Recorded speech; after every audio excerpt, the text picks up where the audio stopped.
Mesdames et messieurs, bonsoir ñu ngi leen di nuyu ci seen émission Omnisport di jégalu bu baax ci retard bi nga xam te ne am nañu ko ci juróomi simili yoo xam te ne retard nañu ko ñu waroon démarrer 21h45 di leen am mbégte ànd ak yéen ci say Omnisport daañu waxtaanee lu yaatu lu jëm ci wàllum football ak basketball ñaari pàcc yooyu la ñuy waxtaanee xam ngeen ni Coupe du Sénégal ni ki démb ak itam malentendant yi demoon nañu fale nga xam te ne moo di Kenya ñu ñëw ak raaya bu am solo ci Sénégal ci wet gi basketball xam ngeen ni ren nekkoon na saison boo xam te ne bari na compétition U19 équipe nationale masculine équipe nationale féminine ñoom ñëpp ñu nekkoon ci ay compétitions yu am solo te duñu fàtte itam AS Douane ci li nga xamante ne suñu invité mun na ci waxtaanee tey Omnisport ñu war a ànd ak ki nga xamante ne mooy Moustapha Gaye mu nekk sélectionneur national équipe féminine du Sénégal mu nekk itam directeur technique national basket coach am mbette ànd ak yow. merci beaucoup Sékou maa ngi leen gën a kontaan di nuyu téléspectateurs de ITV yëpp di nuyu tous les sportifs du Sénégal di féliciter équipe nationale malentendant bi gagné Coupe d'Afrique bi. naka coono bi mbaa commencé na wàcc. waaw commencé na wàcc alhamdulilah. alhamdulilah. dama ko Vélingara daañu ci ñëwaat tuuti Abdou Aziz Dieng moo nekk sélectionneur national équipe bu malentendant yi ñu jógee ci jongante bu am solo mu nekkoon première édition ñu jëlee fa raaya mu war a ànd ak ñu tey coach am mbégte am fierté dalal la ci suñu plateau bi. waaw jërëjëf Cheikhou maa ngi am mbégte man tamit vraiment bokk ak plateau bi donc le directeur technique de basket donc monsieur Gaye même su fekkee ne sax sant bi donc après war na ko changer voilà donc aussi di nuyu téléspectateur donc ITV yëpp mais aussi donc di nuyu suma deuxième fan maanaam mooy les malentendants. tey dafay doon émission boo xam te ne boo leen xoolee ci écran bi à côté yéen a ngi gis Aïssatou Sall madame Sarr moom mooy interprété ngi suñu mbokk yi nga xam te ne ñoo jël raaya bi war a ànd ak ñun dañuy tàmbalee rek déjà pour actualité oblige xam ngeen ni démb fale ca Thiès ñu ngi woon amal finale Coupe du Sénégal 60e édition mu nekk trophée bu ëpp solo ci fédération sénégalaise bu football ndax njiitu réew mi lañ koy daal di parrainé ni ki démb nag ñii di waa Casa Sport sax ñoo jël ndam li seen diggante ak jàmbaar mu nekk jongante bu neex lool daañu déjà jël yenn réaction tàmbalee ko ci entraîneur jàmbaar bi dikkaat na déjà ci ambiance bi fa amoon waaye itam lu am solo mooy ndam li nga xam te ne jàpp na ni Casa Sport da koo mérité Bruno Roard ñu ànd ak moom. Je suis très content quand je vois une fête du football comme aujourd'hui. On a perdu, c'est vrai, certes on a perdu, mais dans le football, quand on voit ce qui s'est passé dans les tribunes, quand on voit l'ambiance, je pense que c'est une vraie victoire pour le football sénégalais. En dehors du contenu du terrain, je pense que c'était une belle fête, c'était bien garni, il y a eu un public du Casa comme d'habitude qui est fantastique. Et puis nous, je crois, on peut être fiers aussi parce qu'on a mobilisé beaucoup de blancs dans les tribunes. Il y avait une bonne tribune ennemie qui était bien blanche. Donc on est même surpris d'avoir mobilisé autant de monde. Ensuite, je vais féliciter les vainqueurs parce que là aussi, il faut être très fair-play. Bravo le Casa qui a joué comme il sait jouer avec ses armes, qui nous a contrés, qui nous a fait mal quand il fallait nous faire mal. Nous, on est une équipe joueuse. Ils nous ont souvent bloqués, posé des problèmes. On n'a pas été capable de trouver des solutions juste pendant une bonne demi-heure. Ils nous ont fait mal sur certains contres, et notamment sur le but. Bruno Roar entraîneur bu jàmbaar nag mu nekk trophée bi nga xam te ne ñu ngi daw ci ginnaaw suñu koo jël nañu championnat du Sénégal jël nañu coupe de la ligue lii moo leen dese woon malheureusement ñu tombé ci Casa Sport mi nga xam ne moom itam mi ngi yoon daw ci ginnaaw trophée depuis 2013 amuñu benn trophée majeur daañu ànd ak seen entraîneur sax Ansou Diadio mu dikkaat ci match bi nan lañ ko abordé ak ba yàlla may leen ci ndam. Pour nous, il fallait empêcher ce jeu vertical, ce jeu diagonal, et les obliger à jouer latéral parce que on savait qu'on ne pouvait pas les empêcher de tenir le ballon, de se faire 15 passes, 10 passes. Mais pour nous, il ne fallait pas qu'ils arrivent à se mettre devant le but, face à l'adversaire. Et nous l'avons travaillé pendant toute la semaine. Depuis la qualification de Djambar en finale, on s'est dit qu'il faut changer la manière de jouer. Il faut beaucoup courir et accepter de souffrir. C'est ce que nous avons réussi aujourd'hui. Je le disais tantôt, Casa Sport a perdu beaucoup de finales 1980, 2013, en 2015 contre Génération Foot ak belle équipe boobu nga xam ne Ismaïla Sarr mi en 2016 ñu pertaat ko seen digganteeg ñaari tali bu ñoom Papa Seydou Ndiaye daañu ànd ak encore ci coach bi parce que trophée bi dafa am solo ci Casamance parce que dañoo nekk ci club boo xam te ne ñu ngi jógaat ak ndaw yi nga xam te ne dugal nañ leen ci waaye projet bu bees bi nga xam ne président Seydou Sané am na ko Ansou Diadio ba tey moom la ñuy teewlu. Depuis le demi-finale, nous avons vu un public, un Allez Casa uni derrière son équipe. Donc pour nous remporter ce trophée, c'était une obligation pour leur permettre d'être ensemble vraiment et de développer sur le plan du public le football sénégalais parce que on n'est pas sans savoir que le Casa Sport est l'un des meilleurs publics, n'est-ce pas, pour le football sénégalais. Donc pour nous, cette victoire représente beaucoup de choses pour le peuple casamancé. Cette victoire représente beaucoup de choses pour l'union des cœurs pour Allez Casa. Le Casa Sport a perdu plus de finales, si vous vous rappelez, depuis l'ère professionnelle. Ça, c'est la 5e finale que nous avons jouée et c'est la 2e qu'on gagne. Donc on a perdu 2 finales d'affilée. Pour nous, il ne fallait pas lâcher vraiment cette finale-là à l'adversaire, même si c'était sa première finale. Donc on s'est préparé à toutes ces conditions-là parce qu'on savait l'adversaire aussi en voulait parce que c'est sa première finale. Et c'est la seule coupe qui reste à notre adversaire. Casa Sport un très beau champion en tout cas ci saison bi nga xamante ne def nañ ko gis nañu équipe la boo xamante ne mu ngi woon ci yoonu def une saison blanche mais final bi nekkoon lu leen jaral lool ñu jël ko ngir rek daal di renouer avec un sacre c'est important pour un grand club parce que club historique la je pense que Coach Tafa donte ça moom ci basket bi la nekk waaye xëy na mi ngi ci diggante Jaraaf ak GIA sa équipe bi ci football. yaa ngi Jaraaf voilà kon yàgg nga suivre ay derby Casa Sport Jaraaf Casa Sport bu jëlee coupe du Sénégal ak li club boobu représenté histoire bu mu représenté nga gis ambiance bi voilà un commentaire en tant que sportif. vraiment di leen féliciter di leen sargal ndax gagné trophée national dafa jafe Casa Sport vraiment investissement bi président bi Seydou di def ñu ko ñëpp ko ràññee di leen encourager di ñaan yàlla bu jëm kanam. Coach, dans le football c'est dans le cadre du football sûrement peut-être ci kanam tuuti di ngeen yaatal bay dem fu ne ci Sénégal di jëli foofu ay ndaw mais déjà gis ambiance spectacle bi ñu gis démb lu baax la ci suñu sport local. waaw final bu neex la dem. Je pense que comme may déglu léegi coach jàmbaar bi di wax. que mu ñoom aussi équipe joueuse la ñu yor. donc vraiment que aussi Casa yi empêché na leen donc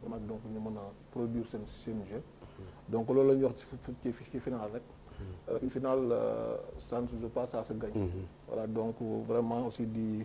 leen jaajëfal. mais aussi donc di encourager donc vraiment équipe bu jàmbaar bi. voilà donc sport aussi loolu la quoi il faut que mu am kenn ku gagné il faut que donc mu am kenn ku perdre. waaw ki gagné mooy Casa Sport ki perdre mooy Jàmbaar sûrement dañuy daal di déglu dernière réaction yi mooy ñaari président yi Sayer Seck bu Jàmbaar ak Seydou Sané bu Casa Sport ñu daal di jàll ci beneen chapitre bu ñuy waxtaanee ci Omnisport. football nañu booy am nañu ay occasion mais on a manqué de réalisme devant le but. Je crois que am nañu au moins 4 ou 5 occasions mais football moo mel noonu final moo mel noonu il y a à partir du moment où il y a un vainqueur il faut le féliciter le Casa Sport et ñun dem defaruwaat et remercier di ndokkeel waa région Thiès yëpp ci gunge bi ñu gunge accompagnement bi ñu accompagné di encourager xale yi Jàmbaar ne leen bu ñu continuer liggéey bi bu soobee yàlla dinañ dellu si dinañ am ci. kontaan naa ci dëgg-dëgg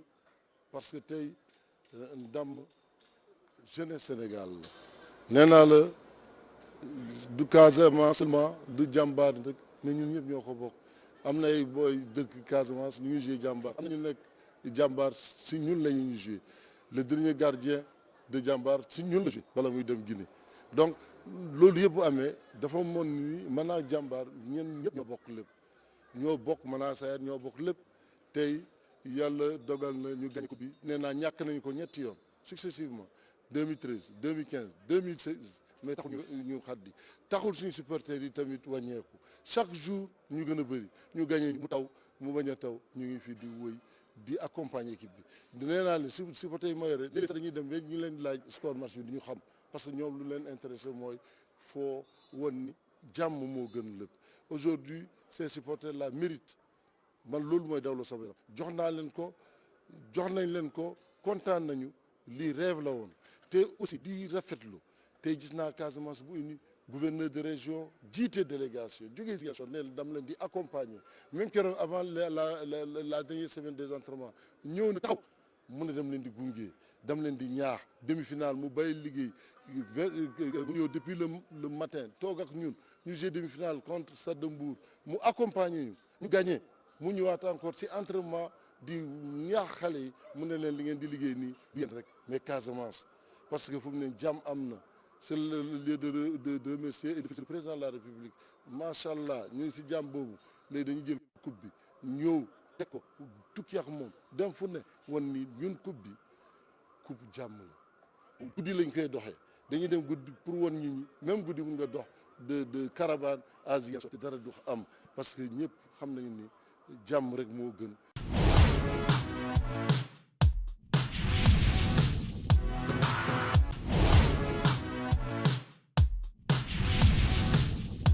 beneen chapitre champion lañ jóge war a waxtaane yeneen champion ñoom ay champion d'Afrique lañu di équipe nationale malentendant yi nekk fierté Sénégal ci trophée boobu ndax histoire dafay des ne Sénégal moo njëkk a jël championnat d'Afrique bu malentendant ak seen entraîneur Abdoul Aziz d'abord dañuy renouveler encore suñuy félicitations ci touru groupe bi yëpp parce que ndam la ñu gis ngeen yëkkati raaya bi ak drapeau Sénégal bi fépp dañuy dikkaat déjà ci équipe boobu noonu ci trophée boobu du déjà parcours bi nan ngeen aborder ak nan ngeen composer d'abord équipe bi parce que ñenn ñaa ngi naan 6 mois ngeen def pour am benn équipe boo xam te ne moo ciy dem nan la mbir mi tëddee. waaw jërëjëf Cheikhou xam nga aussi xale yi ñoom yàgg nañ di def ay joŋante fii ci Sénégal donc ci 14 régions yi quoi. même su fekkee ne sax nekkoon na de manière vraiment très informelle léegi nag ñu daal di ñëw vraiment bi ma aussi confier équipe bi. j'ai demandé comme ni ngay wax léegi tout à l'heure comme équipe nationale nañu woo xale yi nekk Sénégal gi yëpp fépp fu ñu xalaat ni tey jii ci biir région yi 14 régions yi am na ci xale boo xamante ni maanaam mën na football ñu woo c'est-à-dire début programme bi sax dañu bëggoon def ay tournées donc dans toutes les régions du Sénégal mais ñu dem ba ci biir après temps bi maytuñu ko aussi moyens yi maytuñu ko woon léegi nag ma demandé aussi dirigeants yi vraiment ñu taal jël benn jour ñu luyee fale stade bu Mbao donc c'est l'occasion sax ma vraiment remercier donc directeur Mbao bi ñu woo xale yëpp ñu ñëw ñu jël benn journée ma woo aussi vraiment samay collègues entraîneurs yoo xamante ni ñoom du ñu ay entendant lañ quoi. voilà comme aussi lu bees la woon ma woo leen kenn ku ci ne aussi ma am ay critères de sélection yi ma leen jox pour que vraiment ñu mën ma tànnal ñaar fukki xale ak juróom maintenant ci biir ñaar fukki xale ak juróom yooyu après comme ça donc mu mën ci génn ñaar fukki ak ñett mais comme ni nga koy waxee rek amoon na même ay xale yu jógee Casamance amoon nañu jógee Saint-Louis amoon nañu jógee Thiès am ñu jógee Mbour ci région de Thiès bi am ñu jógee Xombal am ñu jógee donc ci biir donc région de Dakar bi quoi ñun pratiquement je pense que matoon nañ ay 300 jeunes ñu organiser nag ay maanaam ay rencontre léegi ñoom ñu yéeg ci kaw man ma yor sama calpin toog ci suuf ñu organiser match yi ñuy xool après bu ñu paree ma comparer ñoom li ñu ma indil ak man li nga xamante ne si donc moom laa jël donc loolu nga def benn présélection. waaw ma def benn présélection pour mën ci génne donc vraiment donc ñaar fukki xale ak juróom. nga yóbbu ñoom ci compétition bi mu nekkoon une première booy dem ci compétition boo xam ne déjà musul am ngeen ciy dem nga yóbbu ak ay xale yoo xam te ne xëy na ñu ci bari sax mosuñu voyager beneen mbir mi mooy nii ñoom ak peut-être ni ñuy communiquer ak ñi ngay communiquer ak ñoom yombul nan ngeen gérer loolu yëpp pour mun leen dugal ci vraiment atmosphère d'une compétition. waaw yàlla dogal dafa dogal nag maa ngi bëgg a yàgg ci métier bi maa ngi ciy bëgg a def pratiquement fanweeri at waaw xam naa bokk parce que depuis 91 laa commencé dugg ci métier bi mais aussi dama nekk membre ci benn fédération boo xamante ni dafay lëkkale association handicapés yi nekk Sénégal yëpp ñu koy woowee FEDAF voilà donc moom aussi ay démembrement ba Pikine bi nga xam te ni moom laa dëkkee ñu ñëw daal di au moins foofu aussi dafa am fédération mais man benn jamono ñuy dem Casamance defoon fi benn jumelage mais bi ñuy dem ci bi jumelage bi amoon na benn président bu ñu woowee Babacar Diagne moom président association pour la promotion des sourds du Sénégal. mais ma gis ni juróomi fan yi def Ziguinchor c'est-à-dire amoon nañu jafe-jafe peut-être wax ak moom. bi ñu ñibbisee nag man xaaral peut-être pour yombal communication bi entre ñoom malentendants yi ak handicapés yeneen personnes handicapées yi. man il faut ma dem former ji donc en langue des signes. donc ci laa demee former pendant 21 jours. après nag ma créé benn école boo xamante ni ci biir complexe buntu Pikine bi la nekk daal. voilà donc maanaam léegi dafa indi xale yi di informer waajur yi pour que ñu xale yi foofu ñu leen jàngal peut-être pour mën leen jox chance yi nga xamante ni xëy na peut-être seen mag amuñu ko woon. voilà donc ci noonu laa nekkee ba nekk interprète ba tey jii kii nga xam gis ni actuellement tey jii mu ñëw ci école bi. ci moo tax communiquer ak vraiment malentendants yi nekkul difficulté pour man. voilà donc comme yàlla ñoom aussi bi ñu xoolee ni yàgg naa am nekk ak ñoom parce que déjà di leen jàppale ñuy organiser ay match biir Alassane Djigo. voilà donc après ñu xalaat ñoom ñëpp ni daal vraiment nañu confier équipe bi. moo tax aw ma ci woon jafe-jafe ndax sumay doom lañ. waay voilà waaw c'est say doom lañu nan ngeen aborder compétition bi ngeen yeggee ba foofu ci ban déjà conditions yi peut-être après daañu ci ñëwaat mais nan ngeen aborder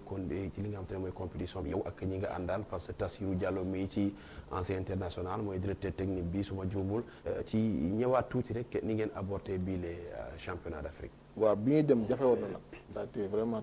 amoon nañu ay jafe-jafe yu bëri mais ñun suñu wàll boobu maanaam dafa am dañu nisal maanaam lu ñuy objectif ci tubaab. dañu ni comme Sénégal xëy na ñu ci bëri xamuñu football sourd-muet. donc ñu ne nañ def suñu objectif mooy fexe ba Sénégalais yëpp découvrir que ni fii ci Sénégal am na xale yoo xamante ni ñuy woowee ay malentendants. maanaam jar nañoo sóoraale. jar nañu bàyyi xel ci ñoom. mais aussi comme compétition bu bees la amuñu expérience ñoom xëy na peut-être pour génn. après ci laa xalaat aussi may def benn projet boo xamante ni man leer na moon nañu projet bi su ma réussir ba inculquer leen ko. xam naa ni peut-être que bu ñu am ay jafe-jafe maanaam ci wàllu football bi. maanaam du bari.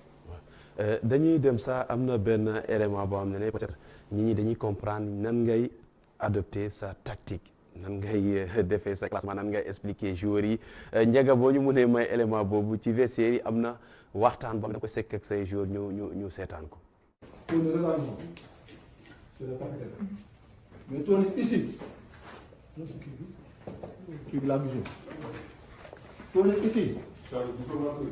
reste concentré. Il ne faut pas faire de faute. Seule erreur que nous si tu récupères le ballon, c'est-à-dire là, il faut me connaître. Il ne faut pas aussi dégager n'importe comment, non. C'est libéré du ballon. Voilà. Il faut faire une passe. On n'a pas fait actif, pas. Alors, ça.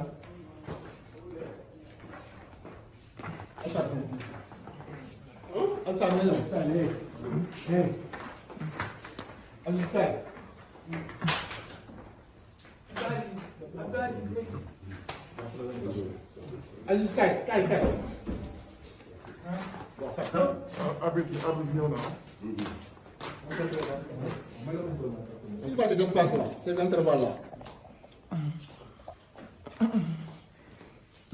Su Tafsir ak Laurent fixé défense bi ñoom suñu génne doon utiliser pour la espace duñ leen bàyyi ñoom ñaar luñ leen bàyyi ñu jël luñ leen bàyyi ñu jël seen numéro 10 saa bu ñuy attaque bi ñu jógee ci milieu terrain bi ñu gis suñu zone la part bi dafa ñëw nekk ci pour jël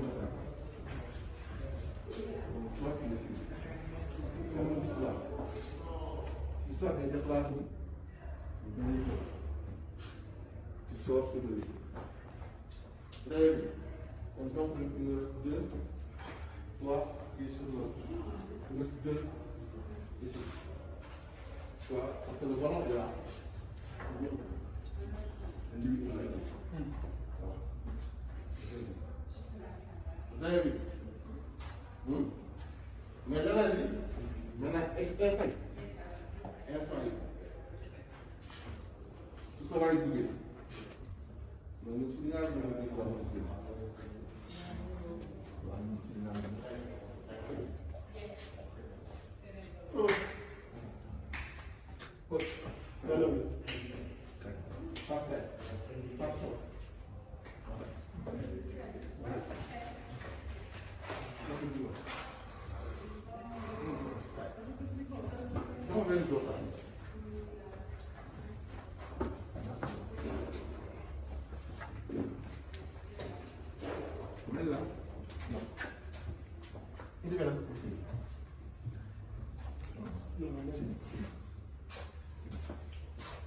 lii mooy li nga xam te ne moo doon xew ci vestiaire yi coach d'abord balaa ñu ñëw ci Moustapha Gueye parce que bu ñu demee ba am Coupe d'Afrique malentendant yi ci football war na leen interpeller ngeen waaj yéen tamit ci basket bi. Je suis émerveillé parce que je vois parce que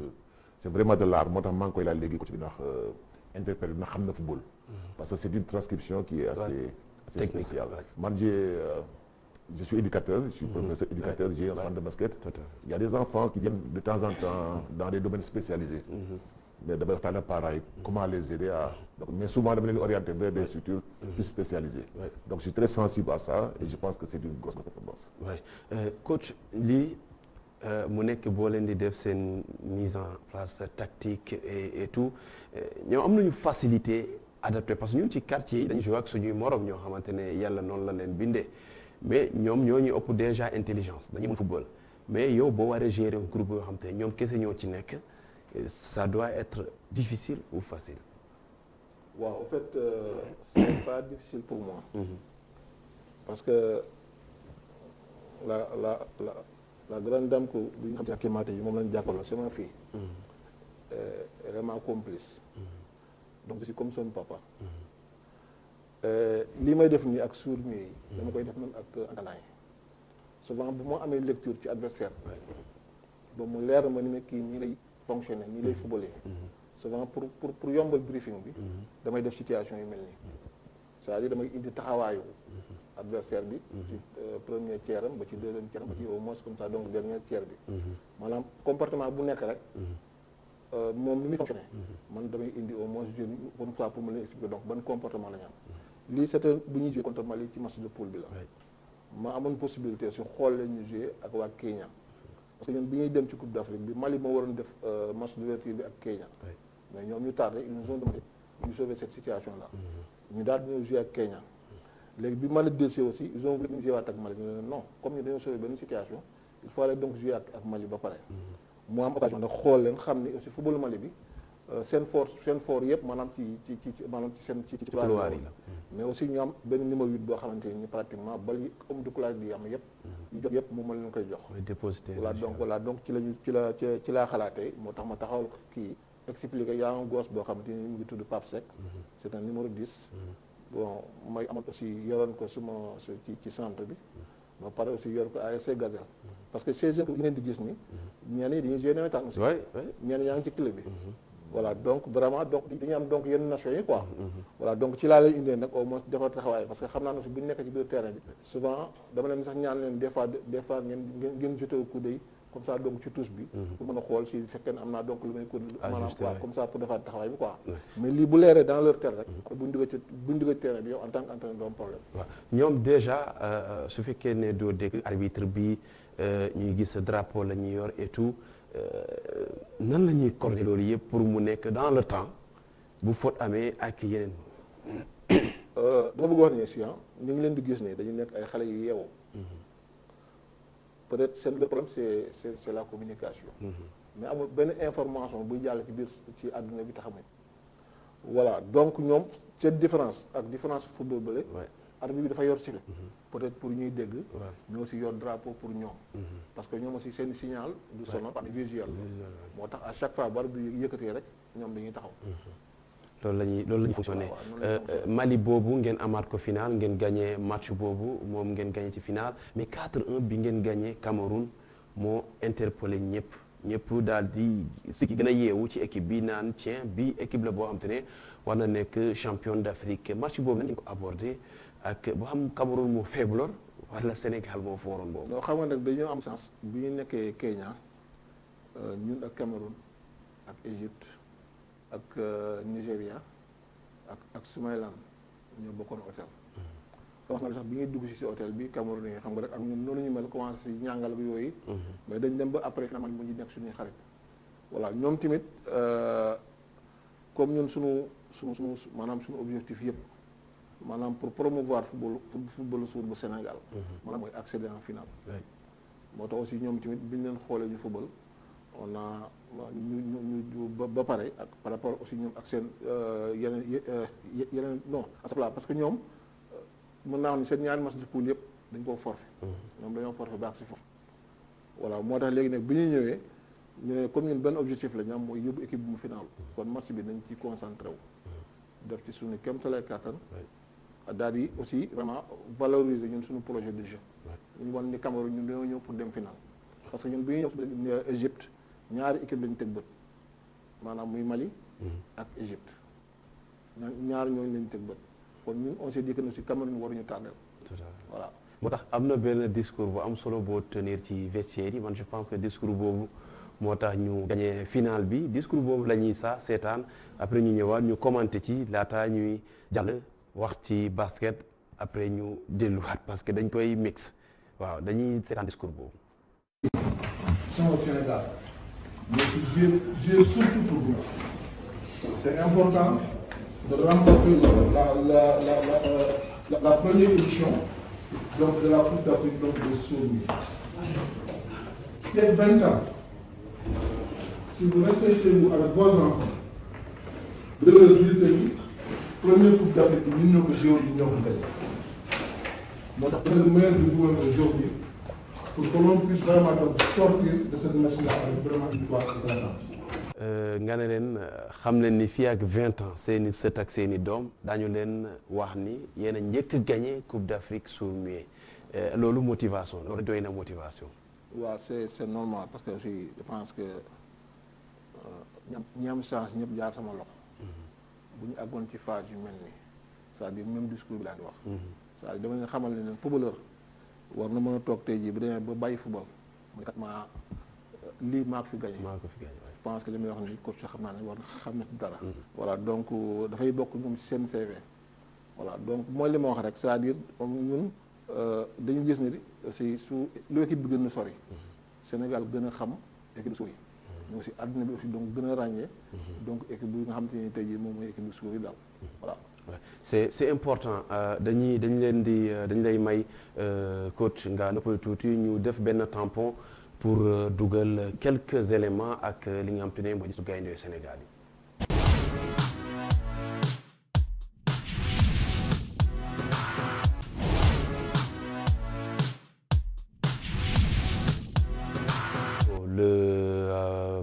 les matchs en tout cas du Sénégal li nga xam ne seen diggante ak jëm ci ligue Coupe d'Afrique wala nation Coupe du monde maa ngi ba tey ci Afrobasket bi en tout cas football la ñuy waxtaanee ak liste Aliou Cissé 25 joueurs yi nga xam te publié na ko jëm rek ci seen match yu qualification Coupe du monde jàpp leen ni ci liste boobu noonu am na ay ndaw yoo xam te ne yu bees lañu bokk na ci Bouna Sarr ak Bamba Dieng Bouna Sarr moomee sax xam nga ni liñ ko daal di convoqué andi na coow lu bëri Sénégal ndax benn moment dafa den tànnoon France mu dem ba benn moment ñu naan day dem Guinée ñu mu mujjee Sénégal mu nekk ay mbir yoo xam te ne am na coowal lu mu andi mais Aliou Cissé moom andi na ci leeral ñu déglu ko. mu nekk xale boo xam ne ba am di joué comme ni ngeen ko xamee tamit suñu côté droit bi pratiquement dañu am ñetti titulaires yoo xam ne ñoo doon fubalatuñu si Moussa Wagué blessure bu grave la mën naa wax ni toog na at te joué wul semaine dernière jot naa ko téléphone foog naa commencé na daw Youssouf Sabaly tamit gaañu bu mu am nañu yaakaar ni pardon dina rétablir le plus rapidement possible mais tamit am benn vision boo xam ne war na wax ni que mën na commencer avant Coupe d'Afrique bi wala après Coupe d'Afrique bi Lamine Gassama ça fait pratiquement depuis le mois de juin parce que mi ngi wër club amul compétitivité kaw Bouna Sarr nag mooy joueur boo xam ne comme dama ko waxee Bayern la nekkoon Marseille foog naa tey jarul ma koy présenter qualité moo tax ñu indi ko expérience am tamit moo tax ñu indi ko ci équipe bi di ko ñaanal rek mu dal ak jàmm te nga xam ne lépp loo xam ne mën na ko indi équipe bi doomu Sénégal la doomu réew mi la di ko souhaiter vraiment le bienvenue. Fale ca stade Lat Dior seen diggante ak Namibie match retour bi le 12 lay doon ci fale ca Johannesburg xam ngeen ni ñoom Namibie jamono ji amuñu stade foofu la ñuy amal jongante boobu moom Aliou Cissé dikkaat na sax ci jongante bi njëriñ ji mu am ak lan la war a daal di aborder match boobu. ñu xoolee ñetti équipes yi nga xam ne ñoom la ñuy nekk di xëccoonteel pour qualifier Coupe du Monde Namibie moo def départ bu gën a baax mu nekk équipe boo xam ne xam nañu seen jàmbaar xam nañu seen xamante xam nañu tamit joueurs yoo xam ne ñu ngi koy constituer mu nekk ay joueurs yoo xam ne joueurs yu patriote nañu bu ñuy jouer seen équipe nationale vraiment ay jàmbaar nañu mu nekk équipe boo xam ne amul dara loo xam ne lu war nañ ko mën a perte ñoom pour ñoom je pense que ils seront en quête de performance contre le Sénégal kon lu ma mën a wax rek mooy que match boo xam ne la dinañ ko pare ci humidité lu tax parce que ñaari match kese lañ joué pour l'instant rien n'est encore fait donc ñun ñoo war a concentré wu xam ni que match éliminatoire Coupe du Monde du doon match bu yomb confiance lu tax parce que tey bu ñu xoolee tamit suñu sortie yu mujj yi dañuy remarqué ni que équipe bi mi ngi gagné en expérience bi mi ngi commencé ñëw scénario yu bëri yu métti yoo xam ne nu dajee nañ ko ci dernière sortie yi géré nañ ko maanaam ay bloc bas maanaam équipe yoo xam ne dañuy ñëw pratiquement jël bus dem dikki teg ko seen camp yi acteur bi teg ko seen camp yi mais yàlla def na ni que ñu ngi trouver ay solutions ñu ngi trouver ay possibilités enfin ambition lu tax parce que gëm naa ni que suñu joueurs yi xam nañ lan lañ bëgg te tamit xam nañ lan lañ bëgg pour peuple sénégalais bi foog naa ñaari ambition yooyu war na mën a tax ko ku nekk def si kéemtalaay kattan pour relever tamit ce niveau de jeu pour que ñu def ko ci contribution équipe bi.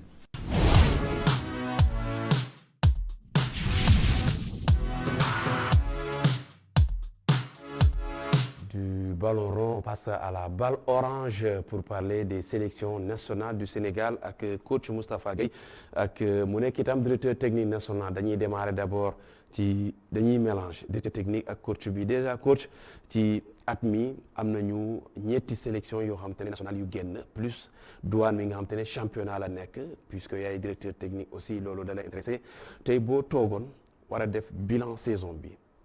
ñetti sélection yi U19 équipe masculine équipe féminine ak douane mi dem ci basketball Africa League bi lan lay doon bilan bi. dina jafe tuuti pour wax bilan global parce que bu nekk. waaw non dañuy jël bu nekk dañuy tàmbalee déjà ci douane. douane je pense que waxoon nañ ko objectif bi moo doon bokk ci 8 meilleures équipes africaines yi. yàlla suturaal ñu ba doon qualifié huitième de finale. donc objectif atteint la surtout pour une équipe boo xam ne mu ngi soog a joué ball moo doon première division mosul joué coupe des clubs defe naa ne bi ñu mujjee joué boobu man maa doon entraîneur AS Douane c'était il y a 12 ans yàgg na. wala soo Douane loolu yàgg na donc vraiment ils ont fait une bonne performance. maintenant on a tiré les leçons et enseignements dañu bu ñu fa dellu. ñu xam ban taxawaay ñu fay taxawee. ndax li ñu remarqué mooy équipe yi fa ñëw yëpp. dañu ñëw kas seen ossature équipe nationale lay doon. donc ñun tamit au niveau interne il faut ñu organiser wu pour équipe bi fay dem muy dugg ñu dooleel ko ba nga xam ne dina am prestation bu mën a sigil Sénégal. waaw dooleel boobu sax nan lay demee parce que yaa ngi koy wax douane bi mu demee da ngay sentir carrément ñee ñoo gënoon a pare parce que c'est des joueurs yoo xamante ne seen ossature équipe nationale ñoo fa ñëwoon dooleel bi nan lay demee da ngeen di permettre douane à ce que mu dooleel boppam déjà ci produit yi nga xam te yor nañ ko fii wala da ngeen ko jàppale ci wàllum yaatal gi. parce que Sénégal lay représenté. jug mooy dem ñu ngi koy delloo ndax moom mooy xam lan la bëgg a ñoom seetaan nañ ko xam gis nañu comment ça se passe. donc ñu def seen projet seen programme suñu soxlaa ndimbal ñu dimbali leen mais je pense que au niveau de la fédération nañu xool des textes comment alléger comment structurer ba nga xam ne équipe war dem baal nañ ko mën a renforcer avec des produits des autres clubs des meilleurs joueurs du championnat xool ñu koy ba nga xam ne bu demee du am aussi ay incidences mais daal vraiment la balle est dans le camp ñoom lu ñu bëgg ñun dañ ci taxaw. bu yàggul dara itam ci satisfaction yi ñu gën a am ci suñu basket bi en tout cas saison bi mooy U19 yi nga xamante ne coach Parfait Adjuvant moo leen yóbboo ñu daal di accéder pour la première fois ci carré d'as bi mu nekkoon lu am solo en tout cas quart de finale joué nañ ko une première ci histoire basketball Sénégal jàngat bi ci équipe bi ci temps de préparation bi ci jafe-jafe yi nga xam ne am nañ ko mais surtout ban leçon lañ ci war a tirer en tant que directeur technique national. en tant que DT damay commencer par signaler que depuis 2012 participé ñu. Coupe d'Afrique des jeunes. 2012 ba léegi. bi ba ñëwee ma ñaan ko fédération demande leen vraiment ce que ñu tuddee en Afrique ñu accordé ma ko may remercier président Babacar ak tout son staff. di wax ne bu ñu waxaat basket Sénégal tant que delluwaat ñu ginnaaw ci lañ naan def mooy maanaam dellu ci formation bi dellu si suñu jeunes yi di découvrir léegi bu équipe des jeunes yi di demee U18 U18 gagné dem après les clubs comme ni ñu def douane nii dem en coupe d'Afrique des clubs ASC Ville de Dakar incha allah bi je pense que suñu joueurs yi dinañ jàng le haut niveau ça s'apprend donc ma koy rafetlu di wax ne dem nañu U18 dem U19 coupe du monde mu doon une performance historique Sénégal mosul dem quart de finale donc may remercier coach Parfait di ko féliciter di ko tout le staff les joueurs di wax ne foofu pour man foofu mooy yoon bi buñ ko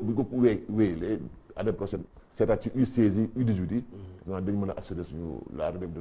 notre élite. waaw parce que ci ndaw yooyu la ñuy jaar dikkaat ci li nga doon wax U16 U17 parce que dañoo gis réew yi ñu wër ñu mel ni Mali commencé nekk référence ci loolu te alors que ñoom ñëpp ci Sénégal lañ ko doon gis yaa ngi koy wax sànq 2012 ba tey demuñ ci woon nan la ñuy mën a def pour suñu sélection ndaw ñi di am régularité ci compétition internationale yi nga xam te ne continentale yi. participer rek en faire une priorité moom kooku combat wu ñëpp la il faut que ñu xam ne suñu U16 U18 yi je pense que jat yi demuñu Vélingara ba léegi mais jaar nañ ci ay gox yu bari. pour sensibiliser les directeurs régionaux. Importance su commencer ay détection dans les régions. loolu c'est vraiment mooy base du départ bi. def nañu région yu bari Tamba ma ñu laissé ak Matam je crois mais fu ñu jaar yëpp ñu ngi leen di conscientiser ci détection bi au niveau des départements les coins les plus reculés. ce qui fait que bu ñu amee ay sélection régionale muy académie yi ñu koy waxee noonu bis bu ñu soxlaa équipe nationale locale équipe nationale jeune ñu seeti. dañuy am tout de suite un produit de chaque région. comme ça ñu taxawal kuréel boole ko ñu ci biti. pour moi c'est la clé il faut que Sénégal comprenne ne il faut que à l'image du football que Sénégal di participer dans toutes les compétitions de jeunes loolu bu ñu ko defulee dañuy sonn mais ci fii nii championnat local déjà ñu jàpp ne ndaw dafa war a di jouer lu bëri mais fii lu ñuy jouer dafa néew gis nañu en tout cas yenn responsable yi di wax ni match yi doyul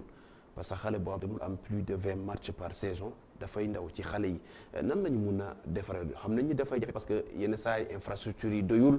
yenn saa ci wàllum programmation dafa am jafe-jafe mais loolu dafa war a nekk sas ci direction technique bi pour ndaw ñi di jouer lu bëri fii ci réew mi aussi. waaw fépp ci réew mi. dama koy dégg souvent ñuy wax naan au niveau de la fédération dañuy sàggane la petite catégorie. mosul def naa ni ligue yi donc fédération dafay émanation des ligues. ligue yi club yi. donc c'est à ce niveau-là que la ñu war a gën a góorgóorlu parce que les compétitions de jeunes c'est les ligues qui les organisent ligue bu nekk organisé comme Ziguinchor a fait cette année avec vraiment Thiès. ñu ngi yëngatu fu nekk région bu nekk ñu ngi jëm yëngatu. Kaolack mi ngi organisé wu encore la ligue a été mise en place et commence à bien travailler. et dañu ko defee comme Matam fait avec peu de moyens ils arrivent à faire jouer les enfants ñu yokk ko. c'est vrai que ñu ngi koy def mais ñu yokk ko. defe naa ni am na peut-être deux régions yi xaw a traîner un peu dañ ci gën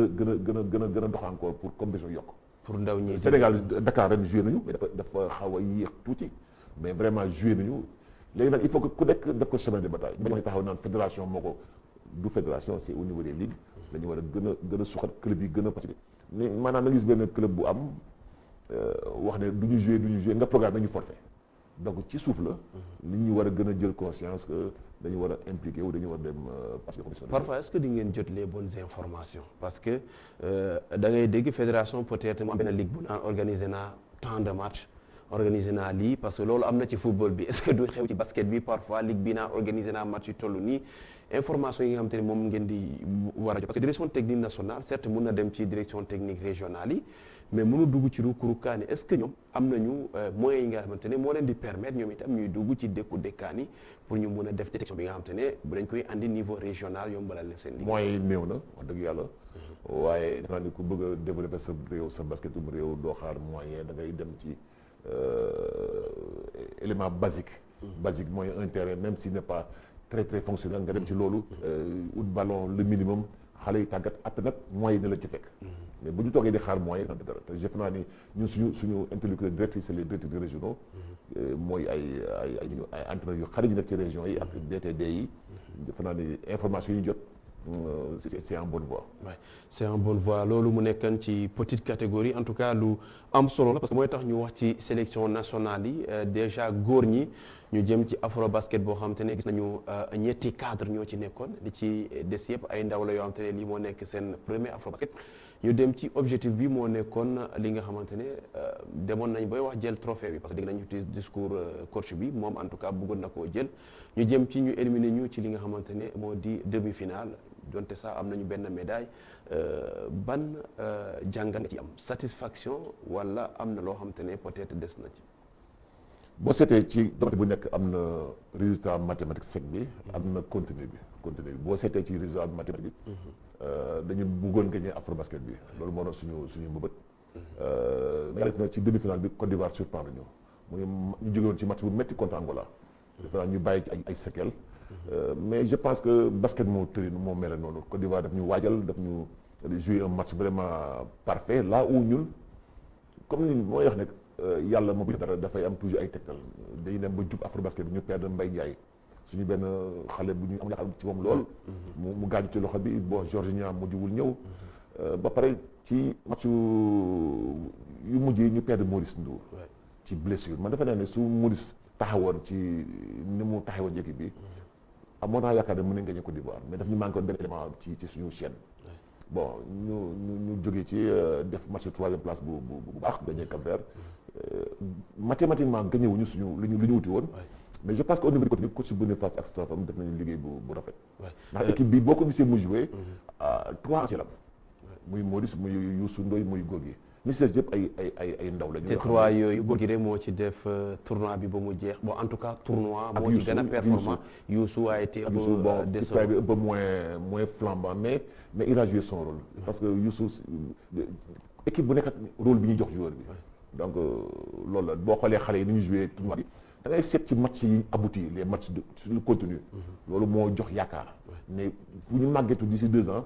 ou 3 ans je pense que dañuy am équipe bu gën a baax. parce que yaa ngi wax Côte d'Ivoire daf ñu waaj mu mel ni côté scouting ngay waxee côté analyse vidéo yu demee noonu ñu demoon ci benn conférence de presse moom Boniface di wax ni analyse vidéo am du mun a ñëw est-ce que ci diggante bi am na taxawaay boo xam te ne jot ngeen ko def pour amaat beneen analyse vidéo wala da doon liggéey ak moom rek à distance. ci côté boobu def nañ ay jéego yu rëy ndax moom ci boobu coach Boniface xam ne trop ci loolu. premier assistant bi Ngagne de Sagana Diop loolu mooy spécialisation donc après il y a coach Rémi Ndiaye qui a travaillé à distance parce que dernièrement mënu woon ñëw pour c'est lui l'analyste vidéo alors il a fait un travail à distance defe naa ne côté boobu ak coach Pa bi aussi ñu ngi koy moom tam mu ngi yëngatu ci loolu defe naa ne amuñu woon problème côté boobu ñun problème bi ñu am rek moo doon sur le terrain basketball match demi-finale bi enjeu yi yokk pression bi yokk xale yi peut-être n'ont pas pu gérer un peu cette pression ñu gën a ndaw adresse bi wàññeeku la fatigue Côte d'Ivoire ñu bëri ay joueurs d'expérience loolu moo pour man moo def différence bi. mais est-ce que aussi peut-être ñàkk a xam réalité compétition africaine yi posé un peu ci staff bi je parle de Boniface certes c'était un international un excellent pivot mais en tant que technicien dem Afrique en tant que entraîneur ak dem ci en tant que joueur est-ce que du am différent est-ce que expérience jéewul ci benn moment réalité yi nga xam te ne moom mooy am ci suñu compétition. c'est pas l'entraîneur qui est l'expérience ça s'acquiert comme on dit toujours il y a une première toujours je pense que le choix de Boniface c'est un choix très intelligent parce que il faut que Sénégal ñu apprendre à construire quelque chose dans le moyen terme pour ne pas dire dans la durée mënoon nañu jëli beneen entraîneur bu chevronné bopp expérience mais garantirul résultat. le premier choix c'était Porfirio. c'était Porfirio pour mu def bii passé nii pour jox Boniface après. yàlla def mënul ñëw man ma en responsabiliser Boniface. et je pense que loolu pour man mooy yoon bi gën a fiable parce que dina mën a déjà il a construit une bonne équipe. joueurs yi ñëw yëpp ay joueurs yoo xam ne moo leen mettre en chantier moo leen mettre sur orbite et dina màgg ak ñoom c'est là où c'est intéressant. dina màgg ñoom mu nekk góor ñi yaa ngi wax sànq bu ñu la dégloo c'est comme si yow en tout cas renouvelé nga sa confiance Boniface. en tout cas leen laa mën a wax man vraiment j'ai beaucoup apprécié li mu liggéey. Boniface comme li ma koy wax toujours sama entraîneur la maa ko génne jox ko j'ai confiance en lui dafa egg nag ci fin de contrat loo xam ne dañ ko war a waxtaanee après pour renouveler le contrat mais loolu dépendul ci moom mu ngi dépendre ci man ak fédération te bu waxtu bi jotee dina ci waxtaan xool nu ñu koy defee mais vraiment maa ngi koy tirer le chapeau moom ak De Sagana ak Pa bi ak coach Raoult Topade liggéey bu rafet def. bu desee ci yow rek day des ci bopp. incha allah incha allah. kon comme quoi le directeur technique moom valide Boniface Ndong mais dafa am benn bémol bu am foofu boo xoolee ñu nekk ñoom itam ci reconstruction mais avec des joueurs yoo xam te ne 25 ans 24 ans am na 22 ans sax am na ci 23 sans oublier ñi nga xam te ne mën nañ ñëw après yaa ngi tudd sànq Mbaye Ndiaye moom tamit gis nañ ko ci ndaw ñi fa la génn tout comme Fall Faye mais bu dee fekkee dañuy amal Afrobasket bi 4 ans. dafay doon jafe-jafe ci ñi nga xam te ne 25 ans la ñu am pour ñu def ñaari yeneen Afrobasket si l'on sait que dañoo nekkee ci reconstruction. dafa xaw a jafe de comprendre que Afrobasket 4 ans xel mënu ko nangu mais comme instance mondiale yi loolu la ñu ko décidé mais ci diggante bi. day am ay fenêtre FIBA qualification à la coupe du monde yoo xam ne par exemple dina am novembre bi dina am mois de février dina am mois de juillet ak août donc périodiquement boo nekkee sur la brèche dina am ay fenêtre de qualification. et je pense que boo ko seetee noonu sax les joueurs jouent plus. Que dans un cycle normal. Mais concernant l'Afrobasket, c'est vrai que ça peut durer, mais ci diggante bi l'équipe va grandir parce que chaque 3-4 mois dina jouer benn fenêtre FIBA. waaw kon ci bu ñu tënkee ci bilan bi nga xam ne moom nga def ci Afrobasket masculin yi mathématiquement jàpp nga ni on pouvait faire mieux et que ci côté contenu bi nga xam te wane nga on peut espérer que équipe bi ni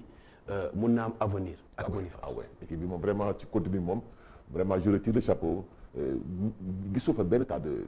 d'indiscipline beaucoup de faits divers les joueurs étaient concentrés ils ont fait le travail il faut voir amul vraiment dara loo xam ne mën na la kii jusque on a perdu une demi-finale contre yu bëri de la Côte d'Ivoire. ça c'est vrai ci aspect boobu noonu en tout cas ci environnement équipe bi gisoon nañu ci atmosphère bu am solo beneen équipe bi nga xam te ne yow yaa ko yóbbu woon mooy jigéen ñi ñu dem ci Afrobasket boo xamante ni objectif de départ yaa ngi koy wax moo nekkoon jël benn médaille bu bronze au moins pour reconstruction bi gën a neex parce que booy reconstruire aussi foog nga téyegum dara xale yi gën a sawar ngeen dem ci tombé ci benn poule boo xam te ne déjà Guinée ngeen dugal ci 100 points topp ci Égypte mu nekkoon match boo xam te ne mën nañu wax ni moo nekkoon match de référence ci suñu poule boobee laata li xew di xew dañuy ñëwaat un peu ci li nga xam te moom la ñu aborder déjà compétition am nañu temps de préparation gis nañu ñu am déjà defoon nga yenni stage yoo xam te ne joueur local yi rek nga doon jël après nga continuer ci ba ñi ñëwoon vacances commencé di bokk ba ni nga defee sa préparation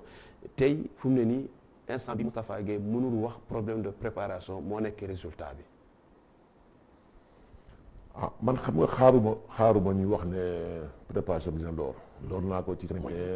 fédération bi commencé ak joueurs locaux yi depuis yàgg na di leen mettre dans des situations di xool entraîné nañu presque 2 mois wax dëgg yàlla di remercier état yi di remercier fédération ndax bañaluñu dara mais lépp ci diagnostic du départ bi la nekk. bi ma jëlee équipe bi ñu ma joxaatee prérogative yi en tant que DT dama waxtaan ak xale yi joueurs yëpp laa ko ñëpp ñii ne bàyyi nañu ñii ne nii ñii ne na leen mais man diagnostic bi ak sama staff ñu ne jot na ñu changer doxin maanaam def tuuti réforme parce que suñu continuer ak la ñu am li gën mën nañ demaat comme bi yàlla mën na def ñu koy ñu bañ a gañe mais dañuy am encore 2 ans de retard par rapport ak reconstruction bi ñoom bu ñu continuer woon dinañ xëyee suba ne topp bàyyi dañu fekk ñu dara newatu fa donc man en tant que directeur national mënuma concevoir loolu ma ne ma proposé fédération pour ñu entamer constitution d'une nouvelle génération mais nouvelle génération boo jëloo ay xale kese yóbbu leen doo sax egg quart de finale bi moo tax ñu ne dañ tànn ay mag yu leen encadré ñu tànn ci Bintu Mamadi Oumou Khayri plus Yacine ak Maymouna yi nga xam ne am nañ tuuti expérience ndax def nañ coupe du monde Maymouna xaw na yàgg ci loolu mooy postulat de départ bi te moo indi dysfonctionnement yi am parce que le Sénégalais qui n'est pas informé va toujours penser que équipe nationale dafay jouer dafa war a gagner ñun dañu ne dañu wut podium bi mooy résultat mooy bronze bi gën a ndaw bronze wax dëgg yàlla bronze la wala argent wala or mais en étant dans la reconstruction c'était même dañuy wax ne li ñu wàññi âge yëpp ay xale yu dugal équipe bi mooy daal 29 ans ak xale yu dugal yëpp 29 ans imaginez bu ñu fi bàyyoon mag nit moyenne d'âge loolu la ñu am ay 34 ans 35 ans c'est inconcevable donc ñun man ma gëm ne loolu yoon bi ma xam ne dina métti ci man parce que bañ may jox équipe bi dama leen ne mënu ma ko jël ci continuité dama ko jël ci rupture reconstitution ma xam ne dina métti ci man mais ma xam ne comme yàlla def na tey may kilifa bi yàlla moom ma fi teg dama koy door xam ne dina jafe dama assumé ko donc li ci mën a li ci ñagas mooy ñu perdre suñu médaille de bronze bi contre Cameroun boobu moom métti na ma parce que on avait vraiment les moyens pour les gagner. loolu dañ ciy dëkk mais déjà avant ñuy dem seetaan benn élément yow victime nga ci ni nga fekkee basket jigéen ñi tolloo parce que su may wax victime li góor ñi am chance di participer U18 U20 jigéen ñi amuñu chance boobu ci at yi ñu génn parce que boo xoolee ndaw yi bari nekkoon ci équipe góor ñi ñuy génnee ci sélection ndaw yooyu noonu loolu amul woon ci jigéen ñi il fallait nga xëy rek tojaat lépp waaw tojaat en tout cas partie bu rëy bi demaat ci risque la woon. bu rëy ak sa bëggut ndax tey lu metti lu ne dañ koy ne entraîneur bi la mais entraîneur dafa yàmbag te kuy diriger da ngay décider man ragaluma décider naa am na ci lu baax am na ci lu ñu war a corriger lu ñu war a améliorer donc loolu la indi dafa complexe il fallait faire ça dina am jafe-jafe ndax rupture bu ne dina am réforme bu ne dina am ñu d'accord dina am ñu d'accordul dina ci am lu metti ñu ci am lu am yaakaar donc dañuy seet lii am yaakaar yëpp ñu jël ko téye ko pour ñu koy améliorer. dañuy dugg ci compétition bi mais balaa loolu dañuy seetaan benn papier bu Pape Alioune Sarr dikkaat na ci parcours bi nga xam te ne équipe nationale féminine def na ko ci Afrobasket bi.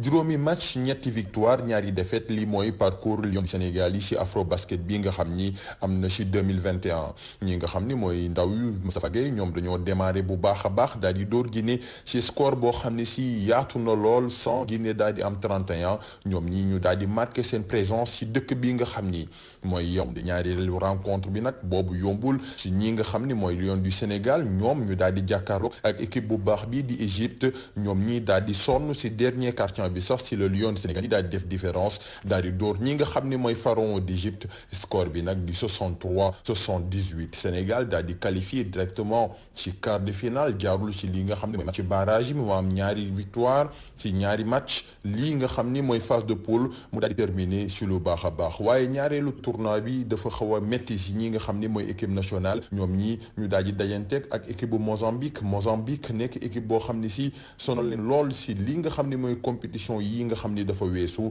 mu nekk match bu palpitant ci quart de finale bi waaye jeu collectif Lions du Sénégal daal di fexe ba ñoom ñii daal di jël raw gàddu gi ci li nga xam ni mooy équipe Mozambique équipe nationale nag daal di jàll ci li nga xam ni mooy demi-finale waaye ku muy dañanteel du keneen ku dul Nigéria du double champion d'Afrique surprise nag amul ci match bi meilleure équipe bi moo ko jël meilleure équipe bi di Nigéria Sénégal ñu daal di koy éliminer ci demi-finale ñoom ñii ñu daal di triste lool Yacine Diop moom match bi balaa muy jeex sax muy tuur ay rangoñ ba xam sax ñoom dinañ retaan ci match troisième place bi nga xam ni dañ koy amal ak équipe bi nga xam ni mooy Cameroun li nag ngir daal di sauver ci compétition bi waaye ñoom ñii Cameroun sax da leen a mujjee dóor ci li nga xam ni mooy match troisième place mu nekk fiasco échec total ci équipe nationale bi nga xam ni bu mu gëj yéeg ci podium bi yàgg na lool benn lumière rek mën nañoo wax ni mën nañ ko am ci Coupe d'Afrique bi mooy Yacine Diop moom mi nga xam ni bokk na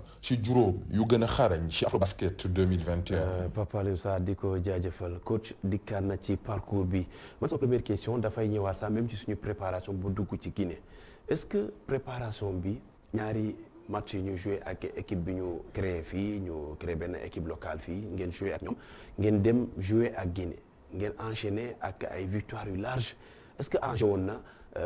yow sa coach bi pour génnee bopp Lions yi ne ci yenn joueurs yi nga xam te ne amuñu expérience en tout cas ne lii du d'abord dara li des mi ngi ci kanam. je pense que préparation bi équipe locale bi ñu joué fii amuñu woon pexe. amuñu woon pexe déjà maa leen di remercier ñoom. ñu accepté service de sparring partenaire mais amuñu compétition entraîné nañu 2 mois amuñu match. situation Covid bi la entamé nañu procédure administrative yëpp invité juróomi réew kenn ñëwul pour des raisons diverses. donc mënuñu si dara ñu wut pexe suñu biir boo seetlee ñun suñu préparation ñu ngi ko commencé ci match yi kon Guinée. dañuy commencé def ay ajustement ay réglage contre Égypte moo tax début bi xaw a métti mais vraiment ñu def deuxième temps bu baax. Mozambique bi nga xam ne solo la nañu année yi passé ñu dugg ko 30 points donc moo lay wan ne équipe bi dafay grandir dafay améliorer de match en match. loolu yëpp déficit de préparation la. parce que préparation dafa soxla ay match d'envergure amuñu ko. parce que amuñu pexe loolu moo fi am ñu defal loolu ñun mënoon nañu am médaille d'argent wala médaille d'or suñu dee woon ak Nigéria dafa jógee Jeux olympiques. def préparation bu baax de jouer ay match yu rëy ñëw ëpp ñu volume de jeu. loolu mooy problème bi mais suñu amuloon Nigéria demi-finale mënoon nañu jouer final Afrobasket bi boobaa kenn du wax échec. Mais donc il fallait s'attendre quand même à affronter le Nigeria qui veut être champion ou bien gagner une médaille il faut vraiment se préparer à affronter les meilleurs dañu ñëw ci match bi nga xam te ne moom la ñu commencé gis ngeen commencé am jafe-jafe yi commencé feeñ en tout cas contre Mozambique est-ce que du moment boobu nga commencé sentir ne que équipe bi am na loo xamante ne vraiment dëgg-dëgg des na ci. Au contraire defe naa match boobu sax moo ñu solo parce que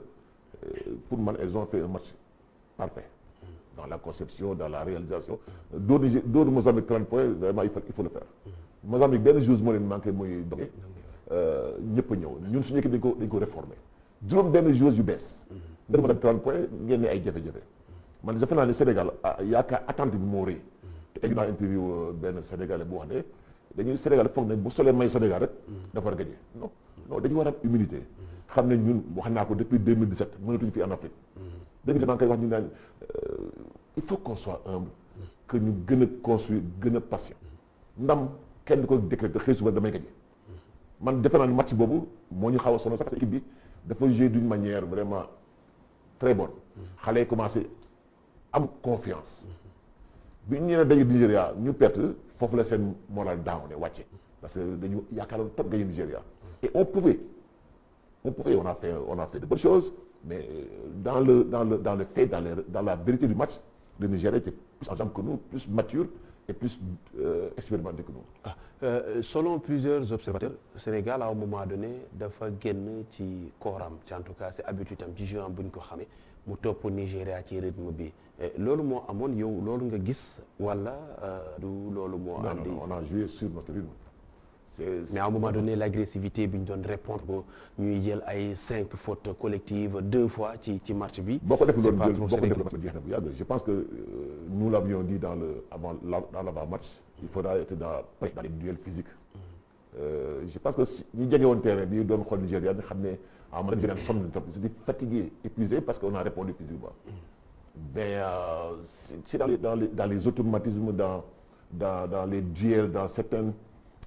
phases de transition le Nigeria wane ne moo ñu ëpp volume de jeu mu ñu tànk ci rebond yi ci yenn détails yu ndaw yi. Mais qui a gagné finalement le coach du Nigeria a battu Tafa Gueye wala c'est l'équipe nigérienne qui a gagné l'équipe nationale du Sénégal? Si vous voulez les deux moi j'ai pas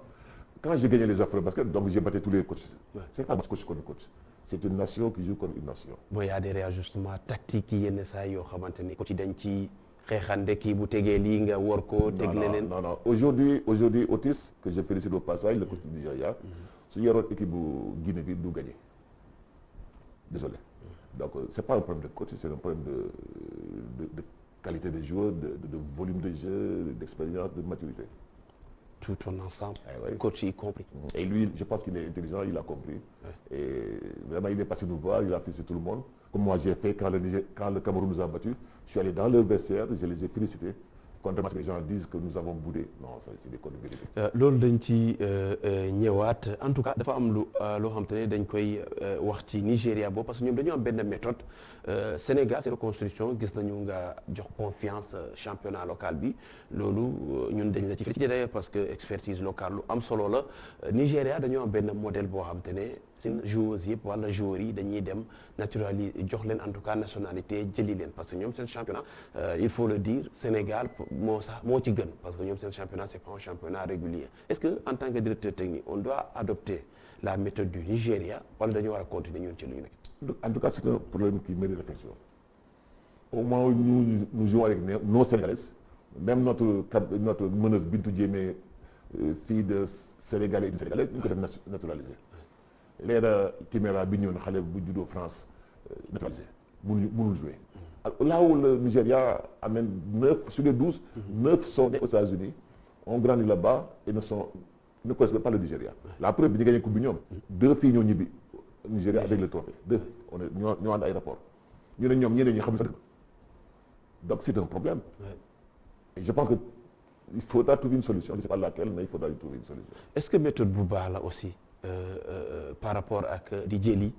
certes ay sénégalais dañuy néew doon ay sénégalais la ñuy doon est-ce du wàññi doole championnat local parce que si l'on sait que méthode boobu la Nigéria di def mais ci biir dëkk bi ñoom seen basket bi championnat local bi ci ndaw ñi fa nekk taxu koo demee noonu côté organisation. mais c'est que championnat local ga ñëwul Afrobasket dans tous les pays ñiy joué ak seen championnat local kese. pas kese je veux dire continuer ce mix là. mais bien sûr nous on en a mis 4 quand même qui jouent dans le championnat local. Je pense que c'est correct. C'est correct c'est quoi un tiers de l'équipe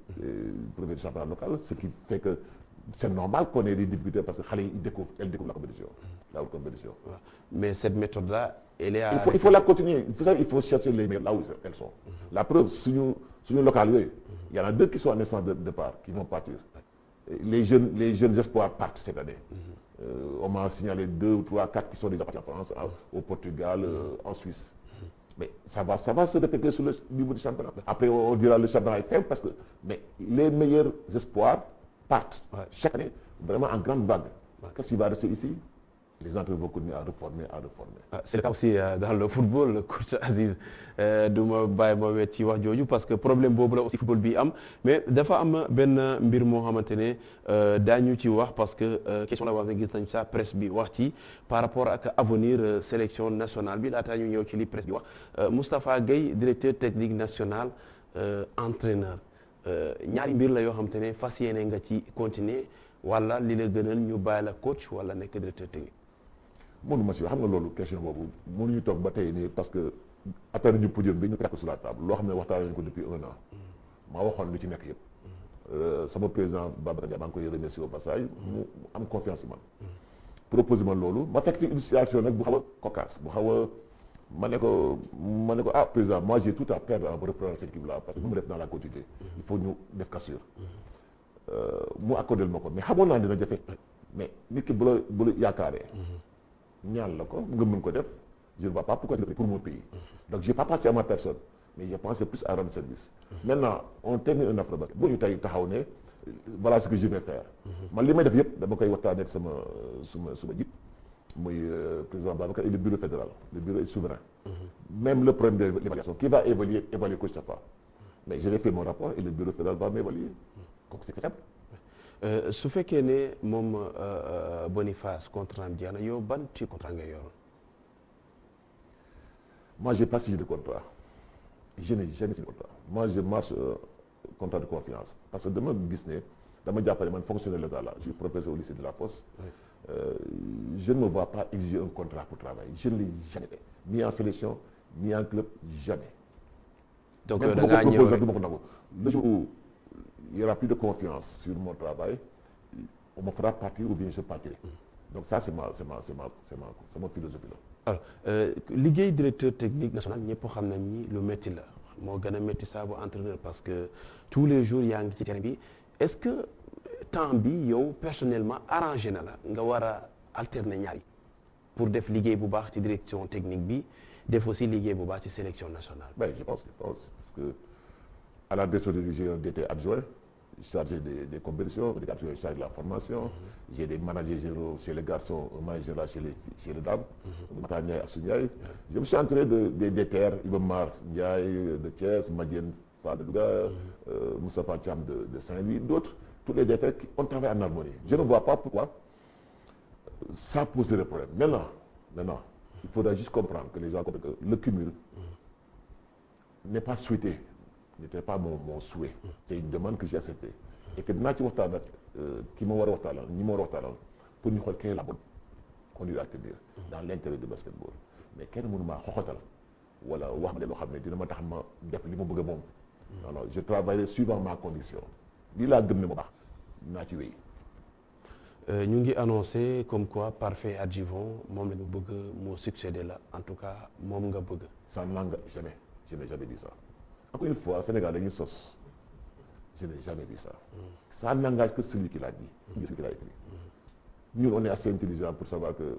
cette campagne du jeex rek ñu annoncé ay trucs comme ça. Non, je pense qu'il faut être très posé, réfléchir, faire des rapports, évaluer la situation et faire des projections. warul ganuloon tax mu nekk sa wet ci Afrobasket. Non, Parfait sax xam naa ne nii soxla ko man maa ko ñaan ne ko pour mu ñëw jàppale ma ci vidéo yi. ci analyse vidéo. et loolu moo tax bu gars yi comme certains disent moom lay gën a waxal et c'est normal parce que c'était lui qui est chargé des stratégies de l'adversaire donc su ma ci biir match bi su ma gisee leen loo xam ne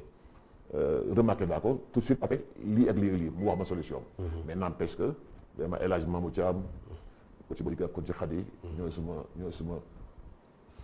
samay assistant direct et vraiment on a travaillé en bonne intelligence il faut pas que nag nit ñi leen jaxasee di wax ne parfait la non parfait c'était dans son domaine de scouting il m'a donné les bonnes informations stratégiques. waaw dañu ñëw ci projet yi nga xam te ne moom lañ nekk pour ñu jeexal parce que lu ñu dese ci simili bëriwul dañuy ñëwaat déjà ak waa fédération en tout cas équipe nationale malentendant yi mais déjà ñu dem ci li nga xam te ne moo xewoon aussi ci week-end bi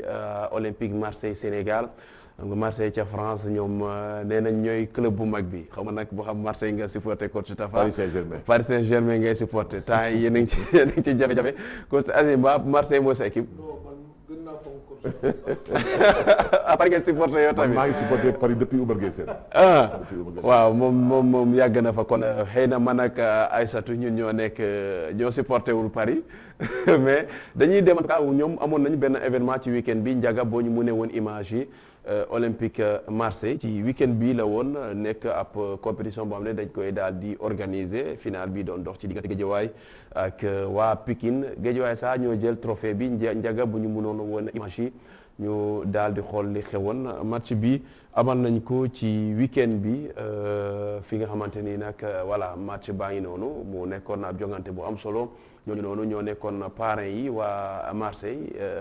di jongante boo xam te ne xaritoo la tax na ñu daal di jouer li nga xam te ne mooy final bi mu woon dox ci diggante waa Guédiawaye ak waa Rufisque Guédiawaye jël ndam li ñetti bal ci dara li nag ñu ngi woon parrain ñoo nekk noonu ak marraine bi nekk ab journaliste ci suñu naataango la mu nekk noonu Zeynab Sangaré autant pour moi loolu moo nekk xibaar bi nga xam te ne amoon na ci football daañu ci kanam tuuti wax ci leneen li nga xam te ne football la li wàllum nawetaan di match boo xamante ne ñu ngi koon amal aussi ci week-end bi Ndiaga boo ñu mënee may image yi aussi ñu seetaan ko fale ca Guédiawaye la woon di woon jongante bu am solo doon dox ci diggante ñi nga xam te ne ñoo di waa Lakkale ak Jàmbaar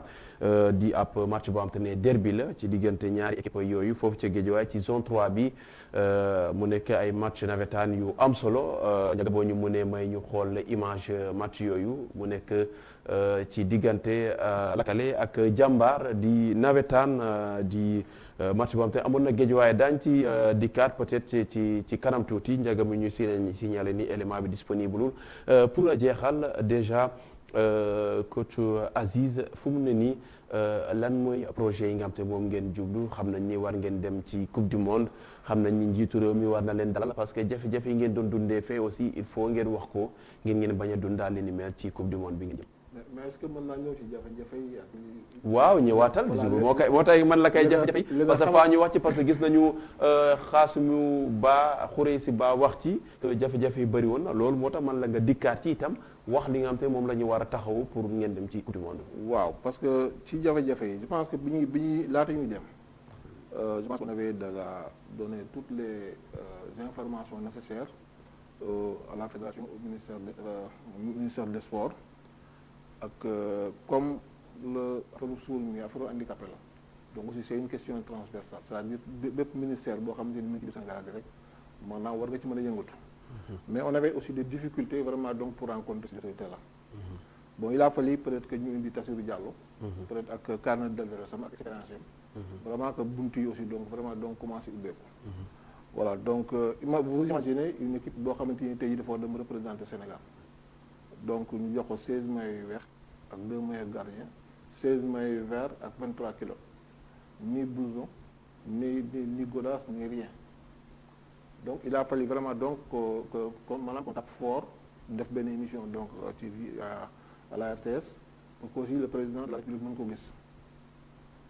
ministère des sports aussi sur une délégation de 40 personnes je veux dire que donc ñoom 18 personnes la ñu mën a jël en charge donc l'équipe était vraiment donc coupée en deux. Donc, il a fallu aussi vraiment qu'on prenne des décisions en pleine réunion de crise vraiment que aussi le chef de l'État nous a appelé en pleine réunion de crise laaj ñu lan mooy suñu jafe-jafe vraiment ñu waxoo ko donc vraiment ñun dañu war a dem Kenya pour représenter d'abord suñu réew. Voilà, donc on a donc fait une demande là de 40 personnes par exemple pour délégation bi. Le président nous a dit waxuma sax 40 personnes mais vous allez amener 43 personnes. Donc 2 jours après le conseil des ministres il a demandé à tous ses ministres peut-être que au moins ñu jàppale équipe nationale suur bi. Donc moom mooy ki nga xam ne tey jii moo njëkk a gëm équipe nationale suur yi. tey jii aussi bu équipe bi voyagé donc yàlla ak moom moo tax mu voyagé. ba pare aussi yëkkati une enveloppe de 22 millions jox ñu ko maanaam pour wàcce. Après maintenant le ministère qui avait donc dit que 18 personnes la mën a jël peut-être bi le président aussi donc dafay demander aux autres ministres donc ñoom aussi mujj donc dagg nu mu tuddati les 43 donc billets yi nga xamante ni tey jii moo ñu waroon yóbbu Kenya. C'est l'occasion aussi donc de le remercier parce que aussi il nous a montré que donc c'est le président de tous les Sénégalais. Il n'y a pas de différence entre l'équipe nationale des Sourds et les autres donc équipes nationales. Voilà donc bu ñu jógee ci moom aussi donc remercier aussi Diouf Sarr parce que tey jii bu ñu demee Kenya c'est-à-dire ñu solo mu rafet maanaam équipe nationale Sénégal muy football. C'est aussi grâce donc à monsieur Diouf Sarr donc le ministre de la santé et de l'action sociale. Donc tey jii la fédération bi waroon def ministère bi war nga ko def tout ce qui est équipement matériel donc c'est lui donc qui l'a fait. Maintenant aussi même bi ñuy dem sax maa ngi koy wax léegi donc coach on est parti donc par 3 vagues c'est-à-dire équipe bi benn bi groupe bi dem na le 9. benn bi dem le 10 benn bi dem le 11. lu waral loolu. Bon peut-être que bi ñuy njëkk a dem mën naa wax ne sax benn défi bi si ñun la parce que déjà aussi dañu xaw a yéex a àgg aéroport. Il y a aussi donc les tests parce que déjà xale yi pour ñu football. ci compétition boobu dafa laaj ay dossiers yu seer parce que dafa laaj ay dossiers médicaux. C'est-à-dire tey jii xale bu ci nekk war nga def benn genre test audiogramme. C'est-à-dire pour montrer que ni soit yow malentendant nga wala boog au moins comme ça donc surdité donc def feeñ war nga def ay kii radiothorax en face. Mais aussi war nga aussi donc def déposer si donc benn certificat médical bu wéy ni yow mi actuellement apte nga. donc comme ça donc pour faire sport. Ensuite faire aussi nu mu tuddati ay tests comment dire yi ñuy def peut-être que au moins booy dugg ci dëkk bi. Covid waaw test Covid yi donc aussi da nga koy def loolu aussi ça coûte cher. yooyu kay coach xam na ci dara. Voilà ça coûte cher. je veux sax après ci bi ñu jógee Kenya après am na ci sax benn affaire boo xam ne après il faut moo ko. donc da nga ko def booy ñëw aussi da nga koy fay. loolu aussi c'est grâce ministère de la santé moo fay loolu yëpp. maintenant ñu daal di dem avec ces 3 vagues là mais aussi bi ñuy dellusee je veux dire que ni lu toll équipe nationale mu gagné trophée bi ñuy dugg suñu aéroport. ñu téye si suñu ñaari jours parce que pour lan su gars yi dañu juumoon ci seen test yi ñu def. fekk ñun dañu ñëw le jour final bi. veille final bi le samedi. def nañ test Covid. le aussi jour final bi def nañ aussi donc test Covid maanaam PCR. ne serait-ce que au moins peut-être que pour ñu bisi le 27 donc durée kii bi mooy nekk yoon. mais arrivé au Sénégal là où des applaudir ñu téye suñu ñaari jours. pour lan parce que actuellement xëy na par exemple les tests médicaux fekk gars yi ñoom ñoo juum on a essayé de les expliquer. Il a fallu que ñu qu'on paye 50 000 francs pour ces 2 jours là pour que ñu mën a génn ci aéroport bi. Vous trouvez ça normal? 50 000 dañoo def test wala ngeen koo fay noonu. foofu ñu def test foofu. ci biir aéroport bi. AIBD.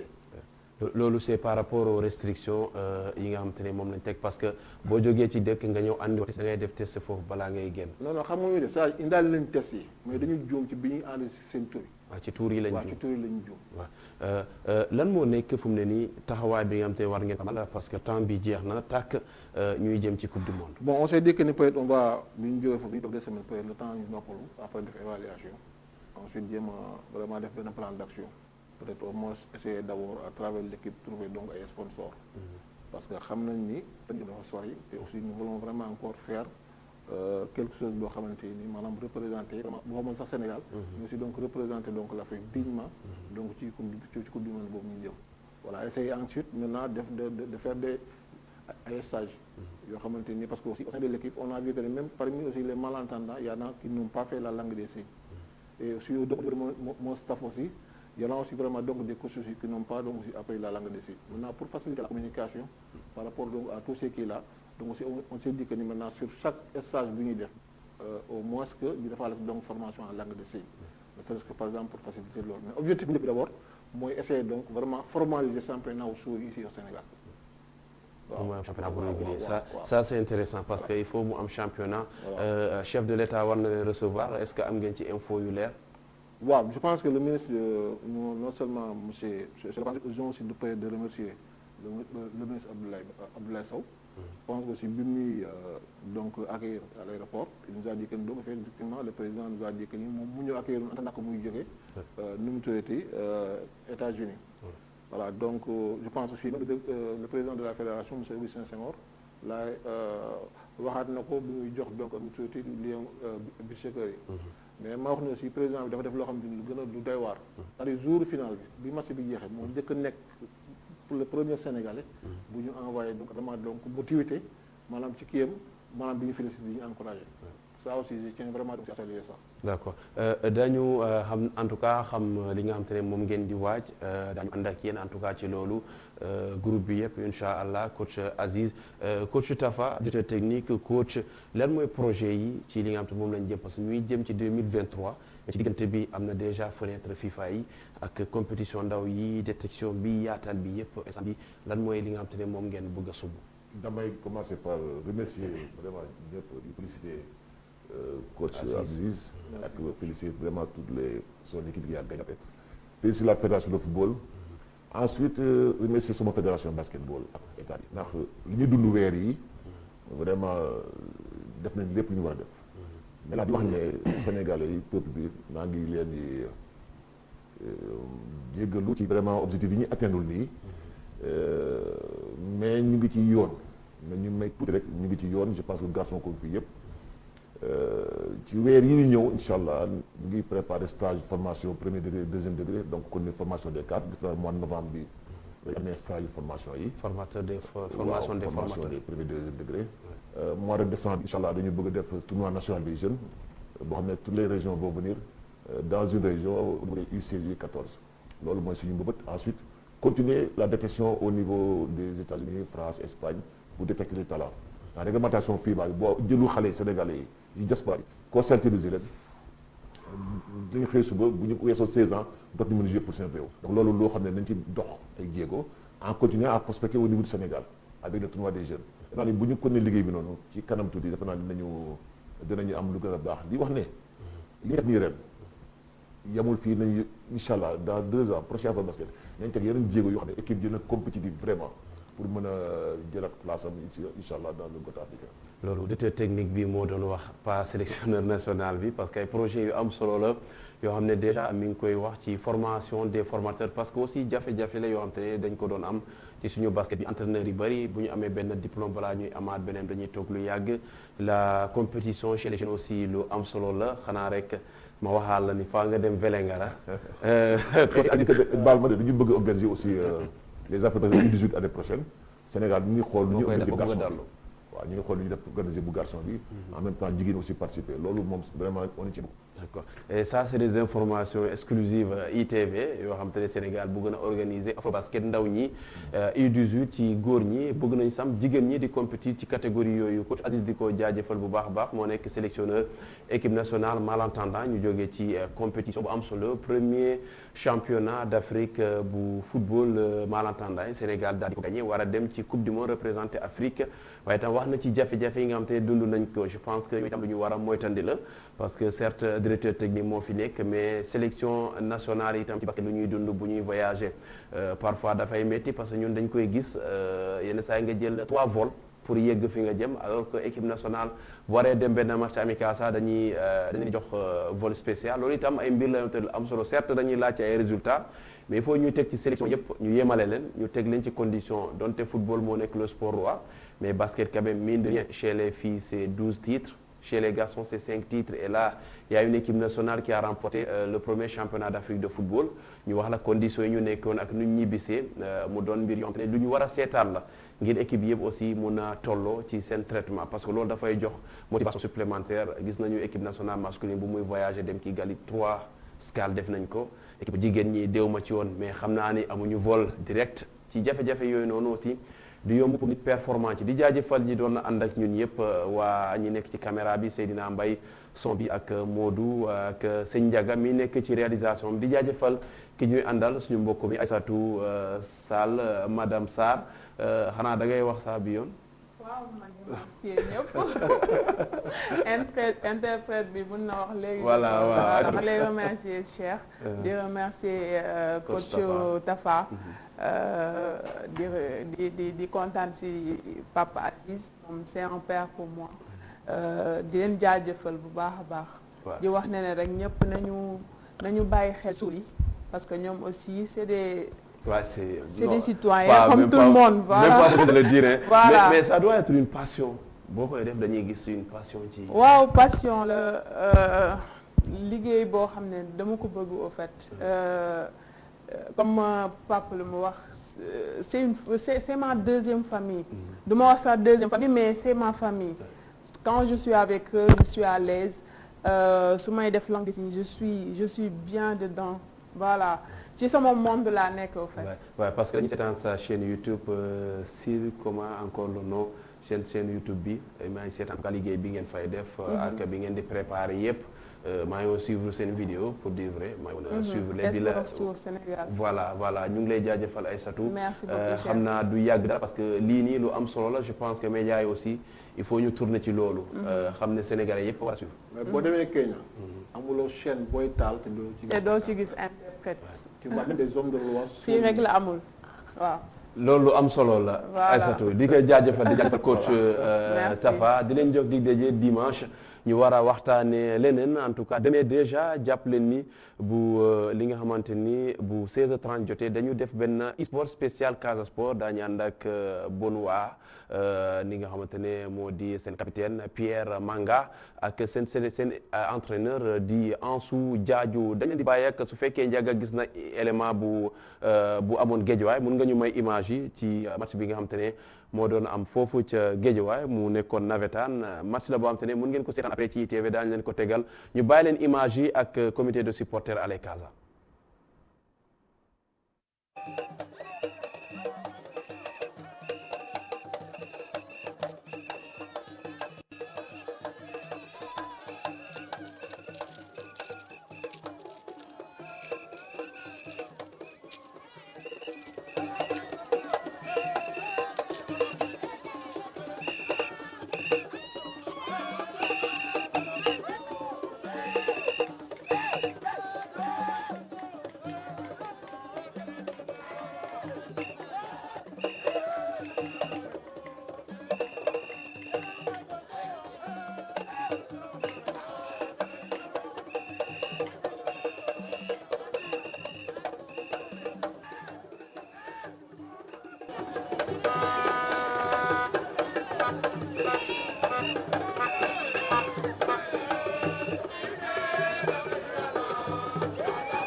sapeurs-pompiers,